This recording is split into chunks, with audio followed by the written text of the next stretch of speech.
Weight loss training பண்ணுறவங்க ஜிம்முக்கு கண்டிப்பாக போகணுமான்னு கேட்டால் கிடையவே கிடையாது. வெயிட் லாஸ் பண்ணதுக்கு நீங்கள் வந்து ஃபுட்டை வந்து ரொம்ப கம்மி பண்ணணும். என் அக்கா என்னுடைய சொந்த சிஸ்டருக்கு வந்து நான் ஒரு டயட் பிளான் பண்ணி கொடுத்தேன். அந்த டயட் பிளானை உங்கள்கிட்ட ஷேர் பண்ணுறேன்.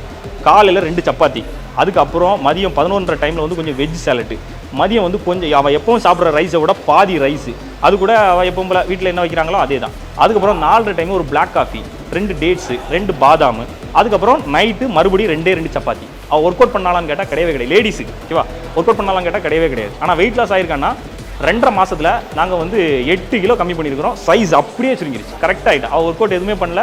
ஏற்கனவே இருந்த ஃபுட்டை வந்து அப்படியே கம்மி பண்ணி ஸ்நாக்ஸ் அது எல்லாத்தையுமே கண்ட்ரோல் பண்ணி இந்த டயட்டை தான் ஃபாலோ பண்ணியிருக்கிறேன். நான் என்ன மாதிரி டயட் வந்து ஃபாலோ பண்ணலாம், எனக்கு வந்து பெரிய அளவில் சிக்கன் முட்டை அது இதுன்னு செலவு பண்ண முடியாது. எல்லாரும் கேட்குறது தான், என்கிட்ட கேட்குறது தான், என்னால் முட்டை சிக்கன் செலவு பண்ண முடியாது. நான் என்ன பண்ணலாம் அப்படின்னா, ரைஸ் எடுத்துக்கோ. ரைஸ் உனக்கு கஷ்டமா?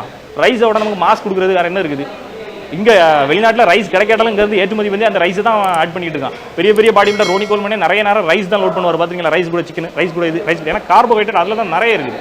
ஓகே, சுகர் வந்து அது வந்து இது வந்து கவலைப்படாத, நீ போய் நல்லா ஒர்க் அவுட் பண்ண போகிறா, எது கஷ்டப்படுற?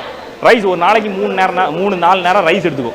ஓகேவா, முடிஞ்சால் காலையில் பழைய கஞ்சி, பழைய சோறு இருக்குல்ல, அதை எடுத்துக்கோ. முட்டை எடுக்க முடிஞ்சால் ஒரு 3 முட்டை முழு முட்டையை எடுத்துக்கோ. டெய்லி 2 செவ்வாழைப்பழம் எப்படியாவது வாங்கி சாப்பிடு. நிலக்கடலை இருக்குல்ல, நிலக்கடலையை அவிச்சு சாப்பிடு. அது இல்லைன்னா கொண்டை கட்டி கடலைன்னு சொல்லுவோம், அந்த கடலையை அவிச்சு சாப்பிடு. சோயா சக்ஸ் சொல்லுவோம்ல, சோயா சக்ஸ், இந்த மீல்ஸ் மேக்கர்னு சொல்லுவோம். அந்த சோயா சக்ஸில் வந்து அதே மாதிரி 100 கிராமில் 50 கிராம் ப்ரோட்டீன் இருக்குது. அதை எடுத்துக்கோ. ரேட் ரொம்ப சீப்பு, சிக்கன் அளவுக்குலாம் வரவே வரும். ஒரு பாக்கெட்டை 10 ரூபா தான் என்னவோ வரும்.